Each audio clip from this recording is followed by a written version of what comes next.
আসসালামু আলাইকুম রহমতুল্লাহি ওয়াবারাকাতুহু। ইন্নাল হামদুলিল্লাহ ওয়াসসালাতু ওয়াসসালামু আলা রাসূলিল্লাহ। আম্মা বা'দ। ফাআউযু বিল্লাহি মিনাশ শাইতানির রাজীম। বিসমিল্লাহির রহমানির রহিম। সুপ্রিয় দ্বীনী ভাই ও বোনেরা, অত্যন্ত গুরুত্বপূর্ণ একটি ভিডিও নিয়ে আপনাদের মাঝে হাজির হয়েছি।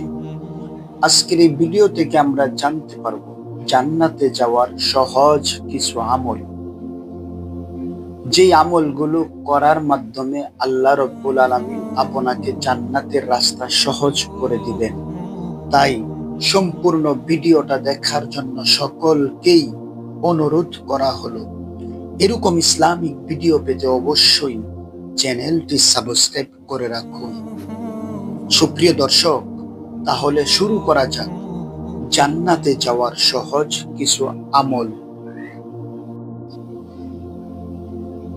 জান্নাত বা জাহান্নাম মানুষের চূড়ান্ত ঠিকানা। সবাই জান্নাতে যাবে না। জান্নাতে যাওয়ার মৌলিক দুটি উপায় হলো ঈমান ও আমল। আল্লাহ তাআলা ইরশাদ করেছেন, ইন্নাল্লাযীনা আমানু ওয়া আমিলুস সলিহাতি লাহুম জান্নাতুন নাঈম।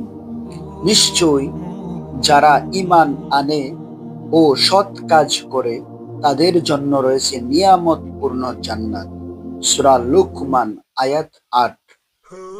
আমলের মাধ্যমে কিছু রয়েছে সহজে জান্নাতে যাওয়ার উপযুক্ত। যেসব আমলের প্রতিদান জান্নাত বলেছেন স্বয়ং বিশ্বনবী মুহাম্মদুর রাসূলুল্লাহ সাল্লাল্লাহু আলাইহি ওয়াসাল্লাম। এই বিষয়গুলো তুলে ধরা হলো। ১. প্রত্যেক ফরজ নামাজের পর আয়াতুল কুরসি তেলাওয়াত। আবু উমামা আল বাহিলি রাদিয়াল্লাহু তাআলা আনহু থেকে বর্ণিত, রাসূল আকরাম সাল্লাল্লাহু আলাইহি ওয়াসাল্লাম বলেছেন, যে ব্যক্তি প্রত্যেক ফরজ নামাজের পর আয়াতুল কুরসি পাঠ করবে তার জান্নাতে প্রবেশ মৃত্যু ছাড়া আর কোনো বাধা থাকবে না। সুবহানাল্লাহ। ২. সকাল সন্ধ্যায় সাইয়্যিদুল ইস্তেগফার পাঠ। হাদিসে এসেছে, যে ব্যক্তি দিনে সকালে দৃঢ় বিশ্বাসের সঙ্গে এই ইস্তেগফার পড়বে আর সন্ধ্যা হবার আগেই সে মারা যাবে, সে জান্নাতি হবে। সুবহানাল্লাহ। আর যে ব্যক্তি রাতে প্রথম ভাগে বিশ্বাসের সাথে এই দোয়া পড়ে নেবে আর সে ভোর হবার আগেই মারা যাবে, সে জান্নাতি হবে। সহিহ বুখারী শরীফের হাদিস। ৩ নাম্বার আমল, ওযুর পর ২ রাকাত নামাজ। উকবা বিন আমের রাদিয়াল্লাহু তাআলা আনহু থেকে বর্ণিত, রাসূলুল্লাহ সাল্লাল্লাহু আলাইহি ওয়াসাল্লাম বলেন, কোন মুসলিম যখন সুন্দরভাবে ওযু করে দাঁড়িয়ে একগ্রতার সঙ্গে ২ রাকাত সালাত আদায় করে তার জন্য জান্নাত অবধারিত হয়ে যায়। সুবহানাল্লাহ। সুপ্রিয় দর্শক, ৪ নাম্বার আমল হলো কালেমা শাহাদাত পড়া, অর্থাৎ ওযু করার পর কালেমা শাহাদাত পড়া।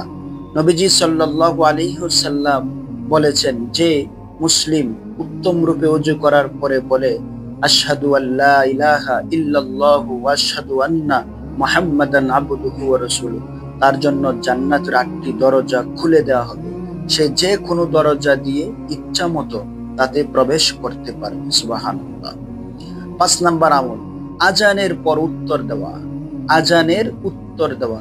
রাসূলুল্লাহ সাল্লাল্লাহু আলাইহি ওয়াসাল্লাম ইরশাদ করেন, মুয়াজ্জিন যখন আল্লাহু আকবার আল্লাহু আকবার বলে, তখন তোমাদের কেউ যদি আল্লাহু আকবার বলে, তারপর মুয়াজ্জিন যখন আশহাদু আল্লা ইলাহা ইল্লাল্লাহ বলে, তখন সেও আশহাদু আল্লা ইলাহা ইল্লাল্লাহ বলে। অতঃপর মুয়াজ্জিন যখন আশহাদু আল্লা ইলাহা ইল্লাল্লাহ বলে, তখন সেও বলবে আশহাদু আল্লা ইলাহা ইল্লাল্লাহ। মুয়াজ্জিন যখন বলবে হাইয়া আলাস সালাহ হাইয়া আলাল ফালাহ, তখন সে বলবে লা হাওলা ওয়ালা কুওয়াতা ইল্লা বিল্লাহ। এরপর মুয়াজ্জিন যখন আল্লাহু আকবার বলে, তখন সেও আল্লাহু আকবার বলে। তারপর মুয়াজ্জিন যখন লা ইলাহা ইল্লাল্লাহ বলে, তখন সেও লা ইলাহা ইল্লাল্লাহ বলে। এ সবই যদি সে বিশুদ্ধ অন্তরে বলে থাকে, তবে সে জান্নাতে প্রবেশ করবে। সুবহানাল্লাহ। 6 নম্বর আমল, 5 ওয়াক্ত নামাজ পড়া। হাদিসে এসেছে আল্লাহ তাআলা তার বান্দাদের উপর 5 ওয়াক্ত নামাজ ফরজ করেছেন। যে ব্যক্তি তা সঠিকভাবে আদায় করবে এবং এবং অলসতা হেতু তার কিছুই পরিত্যাগ করবে না, আল্লাহ তাআলা তাকে জান্নাতে প্রবেশ করবার জন্য অঙ্গীকার করেছেন। সুবহানাল্লাহ। আর যে ব্যক্তি তা সঠিকভাবে আদায় করবে না, তার জন্য আল্লাহর নিকট কোনো অঙ্গীকার নাই। তিনি ইচ্ছা করলে তাকে শাস্তি প্রদান করবেন এবং ইচ্ছা করলে জান্নাতে প্রবেশ করাবেন। সুপ্রিয় দর্শক, 7 নম্বর আমল, গুরুত্বের সঙ্গে ফজর ও আসর নামাজ আদায়।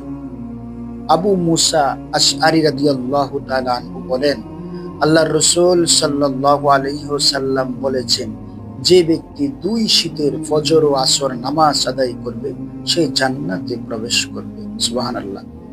8 নম্বর আমল, সালামের প্রসার। মানুষকে খাওয়ানো এবং শেষ রাতে নামাজ, এই 3টি কাজ যে ব্যক্তি করে, হাদিসে বর্ণিত এসেছে, হে মানুষগণ, তোমরা সালামের প্রসার ঘটাও, খাদ্য দান করো এবং মানুষ ঘুমিয়ে থাকা অবস্থায় তাহাজ্জুদ নামাজ আদায় করো, তাহলে নিশ্চয়ই তোমরা সহি সালামতে জান্নাতে প্রবেশ করবে। সুবহানাল্লাহ।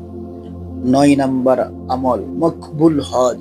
হাদিসের ভাষায় হজের মাবরুর, মকবুল হজ এর বিনিময় জান্নাত ব্যতীত কিছুই নয়। সুবহানাল্লাহ। 10 নম্বর আমল, জিহ্বা ও লজ্জাস্থানের হেফাজতকারী।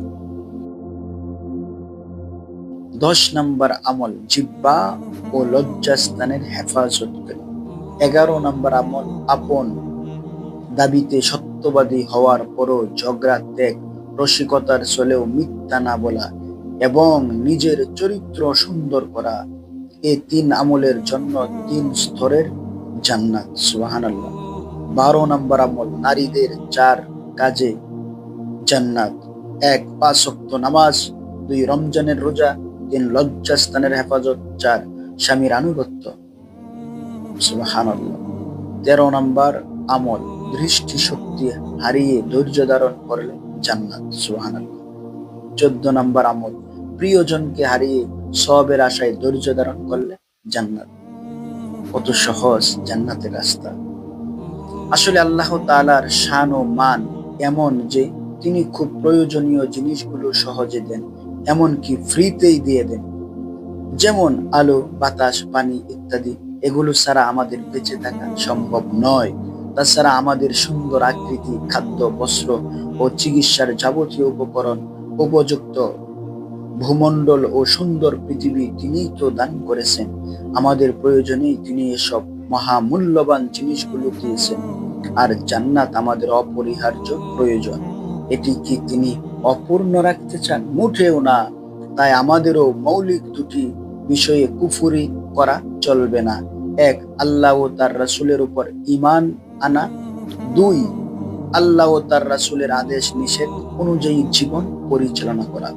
আল্লাহ তাআলার ভাষায়, ইয়া আইয়ুহাল্লাযীনা আমানু আতিউল্লাহা ওয়া রাসূলাহু ওয়া লা তাওয়াল্লাউ আনহু ওয়া আনতুম তাসমাউন ওয়া লা তাকুনু কাল্লাযীনা ক্বালু সামি'না ওয়া হুম লা ইয়াসমাউন। অর্থ, হে মুমিনগণ, আল্লাহ ও তার রাসূলের আনুগত্য করো এবং এর থেকে অর্থাৎ আনুগত্য থেকে মুখ ফিরিয়ে নিও না। যখন তোমরা আল্লাহ ও রাসূলের নির্দেশনাবলী শুনছ, তাদের মতো হইও না যারা বলে আমরা শুনলাম কিন্তু প্রকৃতপক্ষে তারা শুনে না। আল্লাহ তাআলা আমাদের সবাইকে মহান আল্লাহ ও তার রাসূলের আনুগত্য করার তৌফিক দান করুন। আমিন। সুপ্রিয় দর্শক, উল্লিখিত যে বিষয়গুলো তুলে ধরলাম, যে আমলগুলো তুলে ধরলাম, এই আমলগুলো আমাদেরকে আমাদের জীবনের সাথে মানিয়ে নিতে হবে। এবং এই আমলগুলো যদি আমরা করতে পারি তাহলে আমাদের জন্য আল্লাহ রাব্বুল আলামিন জান্নাত রাখছে। জান্নাতি আমলগুলোর ব্যাপারে যত্নবান হওয়ার তৌফিক আল্লাহ রাব্বুল আলামিন আমাদেরকে দান করুক, সেই আশা ব্যক্ত করে এখানে শেষ করছি। সকলেই ভালো থাকবেন, সুস্থ থাকবেন। আল্লাহ হাফেজ। আসসালামু আলাইকুম ওয়া রাহমাতুল্লাহ।